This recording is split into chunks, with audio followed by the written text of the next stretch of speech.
नमस्कार, मी भाऊ तोरसेकर. तुम्ही बघत आहात प्रतिपक्ष. मित्रांनो, गेल्या 2-3 दिवसात कधीतरी काँग्रेस नसती तर काय झालं असतं अशा एका कुणाच्या पुस्तकाचं प्रकाशन झालं. त्या प्रकाशनाच्या मला वाटते देवेंद्र फडणवीसांच्या हस्ते झालं, उपमुख्यमंत्री, आणि त्यामध्ये त्यांची मुलाखत घेण्यात आली कार्यक्रमाच्या निमित्ताने. आणि त्या मुलाखतीमध्ये 2019च्या विधानसभा निवडणुकीमध्ये जे एक वाक्य किंवा जी एक ओळ देवेंद्र फडणवीस वारंवार बोलले होते आणि ज्याची पुढे कमालीची चेष्टा करण्यात आली, त्याची आठवण खुद्द फडणवीसांनी करून दिली. फडणवीस म्हणाले की मी पुन्हा येईन हे माझं वाक्य नव्हतं, ती एका कवितेची ओळ होती आणि ती सगळी कविता मी सांगत होतो, पण चेष्टेचा विषय झाला तो फक्त एक ओळ, मी पुन्हा येईन. आणि ठरवून ती चेष्टा करण्यात आली, पण मी ती मनावर घेतली नाही आणि परत आलो, तो 2 पक्ष फोडूनच परत आलो, असा खुलासा देवेंद्र फडणवीसांनी त्या मुलाखतीत केला. पण त्यानिमित्ताने फडणवीसांनी आपल्याला चेष्टेचा विषय करणाऱ्या त्या वक्तव्य किंवा त्या ओळीवर थोडासा उहापोह केला.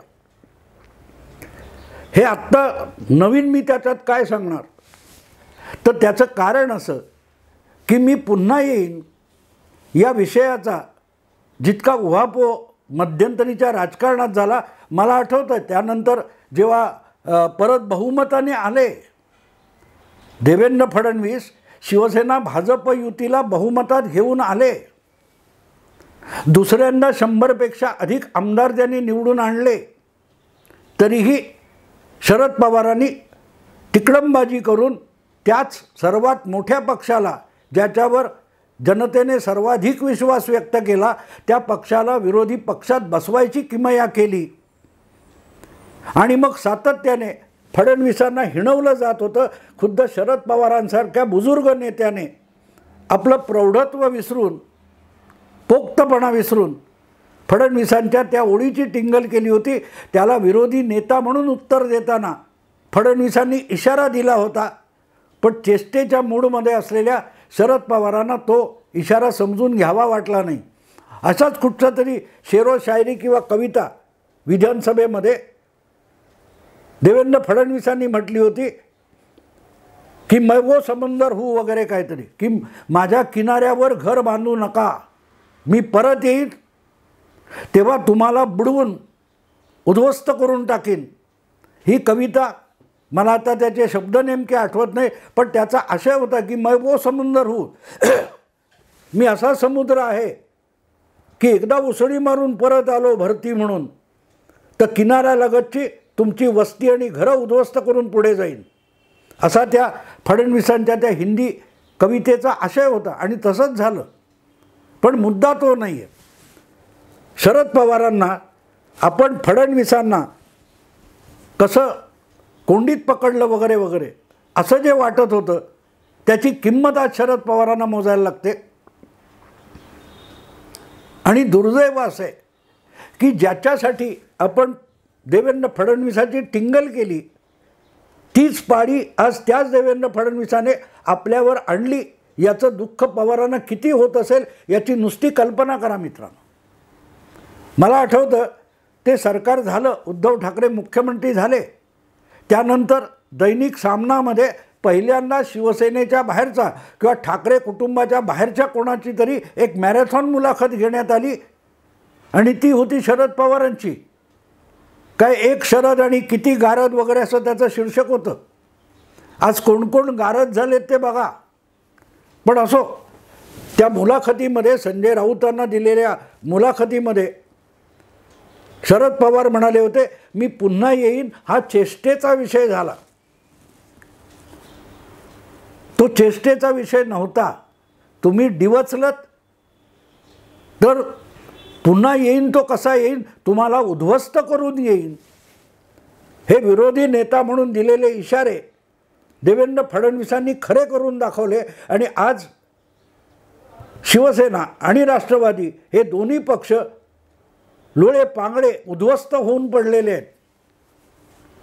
आणि म्हणून तो मुद्दा असा येतो की मी पुन्हा येईन हा जर चेष्टेचा विषय झाला असं पवारांना तेव्हा म्हणायचं होतं सामनाच्या मुलाखतीत, तर आज शरद पवार तीच ओळ तोंडातून न बोलता जगत का आहेत. 2 जुलै 2023ला ज्यावेळेला राष्ट्रवादी काँग्रेस पक्ष शरद पवारांच्या हातून निसटला आणि अचानक आपल्या विरोधी नेतेपदाच्या बंगल्यातून उठून अजितदादा हे राजभवनावर गेले. त्यांनी परत एकदा उपमुख्यमंत्रीपदाची शपथ घेतली. आपल्यासोबत राष्ट्रवादीच्या आणखीन 8 आमदारांना मंत्रिपदाच्या शपथ देण्याचा सोहळा उरकून घेतला. तेव्हा शरद पवार काय म्हणाले होते, काही होत नाही, मी परत उभा करीन. हा अनुभव माझ्यासाठी नवा नाही. मी अनेकदा शून्यातून पक्ष उभे केलेत, ही शरद पवारांची भाषा होती. आणि आज तेच शरद पवार जवळजवळ 1.25 वर्षानंतर, 1.5 वर्षानंतर किंवा 1 वर्षानंतर आपला पक्ष परत उभा करायला धडपडत आहेत. आणि त्यांची बोलण्यातला सगळा आशय सार काढलं तर काय आहे, मी पुन्हा येईन. देवेंद्र फडणवीस यांनी कवितेची ओळ म्हणून सांगितलं होतं की मी पुन्हा येईन, पण शरद पवार आपल्या कृतीतून सांगतायत की मी पुन्हा येईन, मी पुन्हा एक राजकीय पक्ष उभा करीन. माझ्यासमोर ज्यांनी हे पक्षात, बालेकिल्ल्यात आणि परिवारात आव्हान उभं केलं आहे त्यांच्याशी टक्कर देऊन मी पुन्हा येईन हे शरद पवार बोलत नाही आहेत, कृतीतून सांगतायत. त्यांची देहबोली सांगते. काय परिस्थिती आली बघा. पोर सौदा असलेल्या सुप्रियाताईंच्या वयाचे असलेल्या, कदाचित त्यापेक्षाही लहान असलेल्या देवेंद्र फडणवीस या भाजपच्या नेत्याशी शरद पवारांनी पंगा घ्यायला नको होता, पण तो घेतला. आणि आज अशी पाळी आली आहे की या तरुण मल्लाकडून शरद पवारांना खेळवलं जातं आहे. आठवतं मित्रांनो, 2019ची विधानसभा निवडणूक होती आणि प्रचाराच्या ओघात थोडं माणूस अगळपगळ बोलतो, सैल बोलतो. अशा वेळेला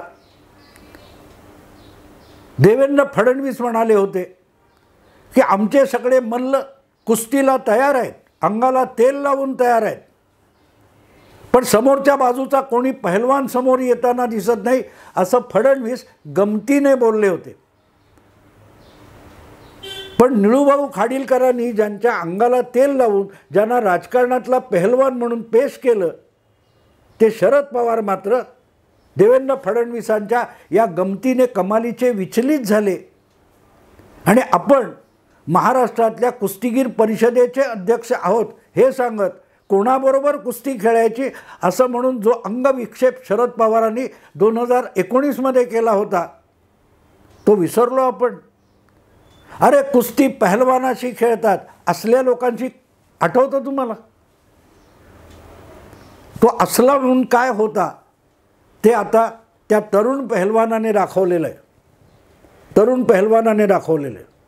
आणि म्हणून त्या प्रकाशनाच्या सोहळ्यात देवेंद्र फडणवीसांनी सांगितलं की मी परत आलो, पण 2 पक्ष तोडून फोडून फरफटत बरोबर घेऊन आलो. आणि शरद पवारांची अवस्था बघा. जे 2019च्या विधानसभेच्या दरम्यान कविता म्हणून देवेंद्र फडणवीसांनी पेश केलं होतं मी पुन्हा येईन, ते शरद पवारांना कृतीतून जगावं लागतंय. ज्या प्रकारे काल परवा अनंतराव थोपटेंना भेटायला शरद पवार गेले, किती वर्षांनी गेले, आणि गेले ते गेले. शरद पवारांनी काय कबूल केलं? आता जुन्या गोष्टी विसरायच्या, जुन्या चुका सुधारायच्या आहेत. नशीब शरद पवारांनी चुका म्हणून कबूल केलं. कारण नसताना आपण आपल्या जिल्ह्यात, पुणे जिल्ह्यात काँग्रेसच्या इतर नेत्यांना संपवण्याचे जे डावपेच केले, दगाबाजी केली, त्यांचं नुकसान करण्याचा प्रयत्न केला, त्या आपल्या चुका होत्या याची कबुली शरद पवारांनी दिली. चुका केल्या का याचा खुलासा केलाय का नाही, आता चुका सुधारायच्या आहेत. म्हणजे आपण अडचणीत आलो की चुका सुधारायच्या असतात. ही वेळ आली का?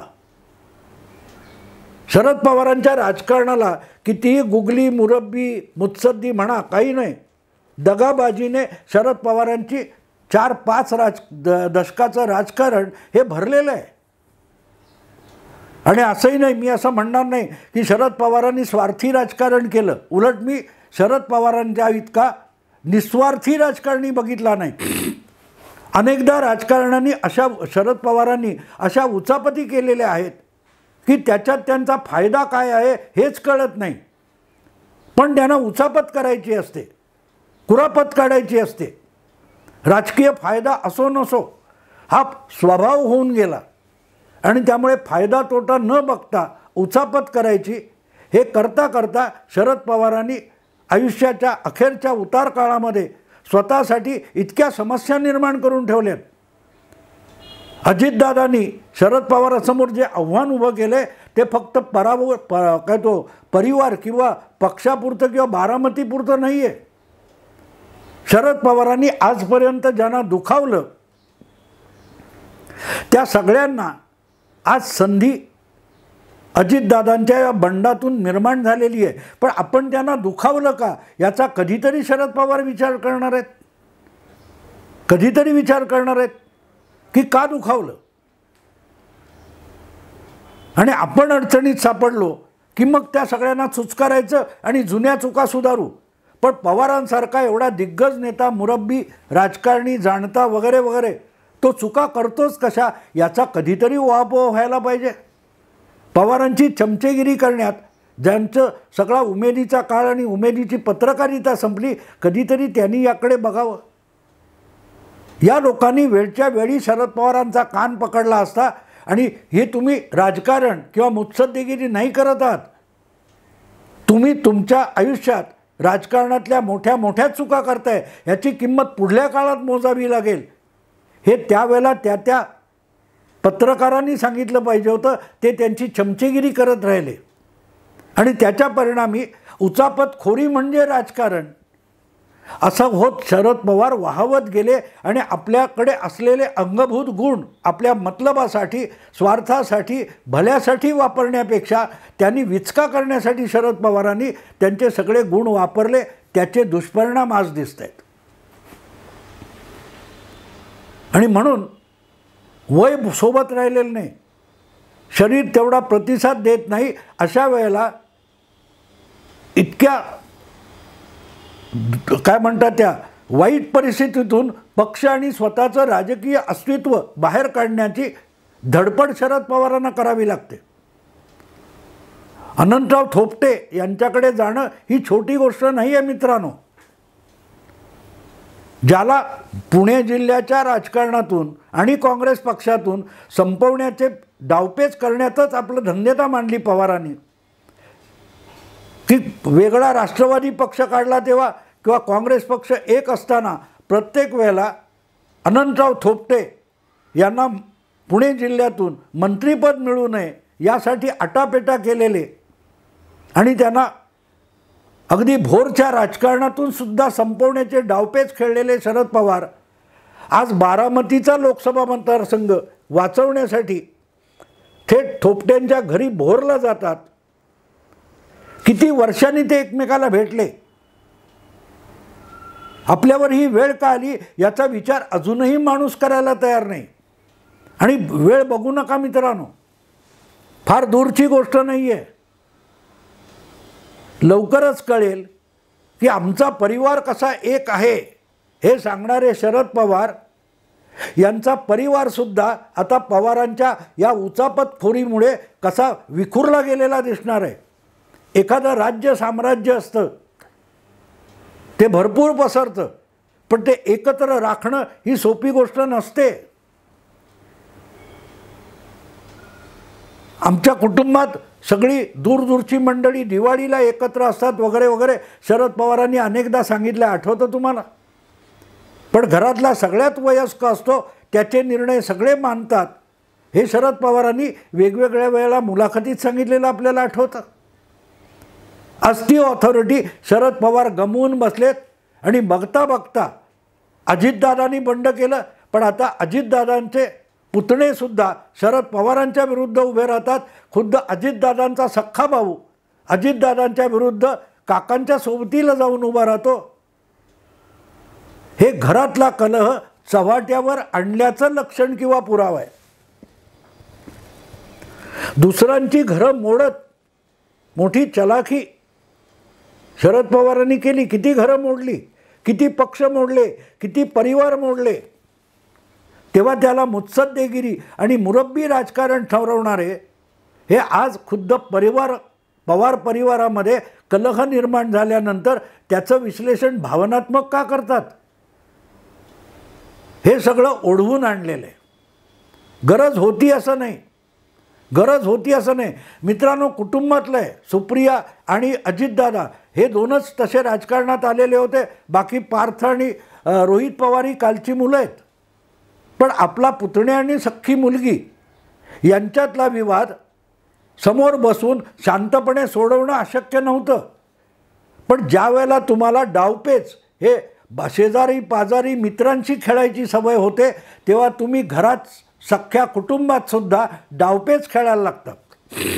आणि शरद पवारांची नेमकी तीच चूक झालेली आहे. त्यांनी कुटुंबात सुद्धा राजकीय डावपेच खेळले. तुम्हाला आठवतं 2 मे 2023ला जेव्हा आपल्या विस्तारित आत्मचरित्राचं प्रकाशन होतं, तेव्हा अचानक घोषणा केली की मी आता निवृत्त होतो राजकारणातून. आणि मग जो तमाशा उभा केला, तेव्हा एकट्या अजितला आपण राजीनामा देणारे माहिती होतं, हे शरद पवारांनी सांगितलं. पण जमलेल्या जमावासमोर अजित पवारनं खलनायक बनवण्याचा प्रयत्न झाला. हा कुटुंबात परिवारात खेळला गेलेला डावपेच होता. ज्यावेळेला तुम्ही तुमच्या पुतण्याशी असले डावपेच खेळता, तेव्हा पुतण्यानेही काका म्हणून विचार करायचा नसतो, प्रतिस्पर्धी म्हणून त्याला जमेल ते डावपेच करून काकाला सुद्धा नामोहरम करण्याला पर्याय उरत नाही. अजितदादांच्या बंडाकडे कुटुंब कलह म्हणून बघून चालणार नाही. ज्यावेळेला घरातला प्रमुख माणूस हा कुटुंबात सुद्धा एकमेकाविरुद्ध झुंजवतो, वेगवेगळ्या आजपर्यंत राजकीय घराणी जी आहेत, मग मुंडे कुटुंब असो, विखे असो, मोहिते पाटील असो किंवा ठाकरे असो, त्यांच्यामध्ये आपापसात एकमेकाविरुद्ध झुंजी निर्माण करून पवारांनी घरं फोडली. तीच वेळ त्यांच्या कुटुंबात आली. कारण पवार विसरले, हा पवार परिवार आहे, माझा परिवार आहे, मी याचा मुखिया आहे, आणि इथे डावपेच खेळलो तर माझा परिवार मोडेल, याचं भान पवारांना राहिलं नाही. आणि त्यामुळे पुतण्याकडून मोठा शह दिला गेला. आणि आज मुखिया असलेल्या शरद पवारांवर मी पुन्हा येईन म्हणण्याची पाळी आलेली आहे. आणि मग पुन्हा येईन हे करताना आपल्याच घरातल्या कुटुंबातल्या रक्ताच्या आणि ज्याला आपण नात्या गोत्याच्या लोकांना प्यादे मोहऱ्यासारखे वापरावे लागत आहेत. आजपर्यंत वळसे पाटील असेल, प्रफुल्ल पटेल असेल, छगन भुजबळ असतील, जितेंद्र आव्हाड असतील, अशा लोकांना मोहरे प्यादे म्हणून शरद पवारांनी वापरले. पण आत्ता परिस्थिती जी आली आहे ती बारकाईने बघा. पवार कुटुंबातल्या एकेकाला प्यादा मोहरा म्हणून वापरण्याची वेळ आली आहे. सुप्रियाताईंच्या विरोधात सुनेत्राताई निवडणुकीच्या रिंगणात उतरणार आहेत. अजितदादांच्या विरोधात अजितदादांचा सख्खा भाऊ आणि सख्खा पुतण्या याला उभं करण्याची पाळी आली. का आली? दिल्लीला गवसणी घालणारा माणूस काठेवाडीमध्ये अजितदादांच्या सख्ख्या भावाला ग्रामस्थांच्या बैठकीत आणून बोलायला लावतोय. पुन्हा येईन हा चेष्टेचा विषय नसतो शरद पवार. पुन्हा येईन हा चेष्टेचा विषय झाला असं तुम्ही सामनाच्या मुलाखतीत सांगितलं होतं. त्यानंतरही अनेकदा बोललात. आज तुमच्यावर तीच ओळ कृतीतून बोलण्याची वेळ आली आहे. याचं कारण झालेली चूक मान्य करून ती दुरुस्त केली तरच माणसाला पुढे जाता येतं, नाही तर पावलं उचलली जातात. पण ट्रेडमिलसारखं तुम्ही एकाच जागी असता, पुढे सरकत नसता. तुम्ही पुढे सरकत असल्याचा आभास निर्माण केला जातो. त्या ट्रेडमिलवर चालणं होतं, शरीर जमतं, पण तुम्ही असता तिथेच राहता. पवारांवर आज दुर्दैवाने देवेंद्र फडणवीस यांची नक्कल करण्याची वेळ आली, कॉपी करण्याची वेळ आली. मित्रांनो, आता इथेच थांबतो. आवडलं लाईक करा, शेअर करा, सबस्क्राईब करा. नमस्कार.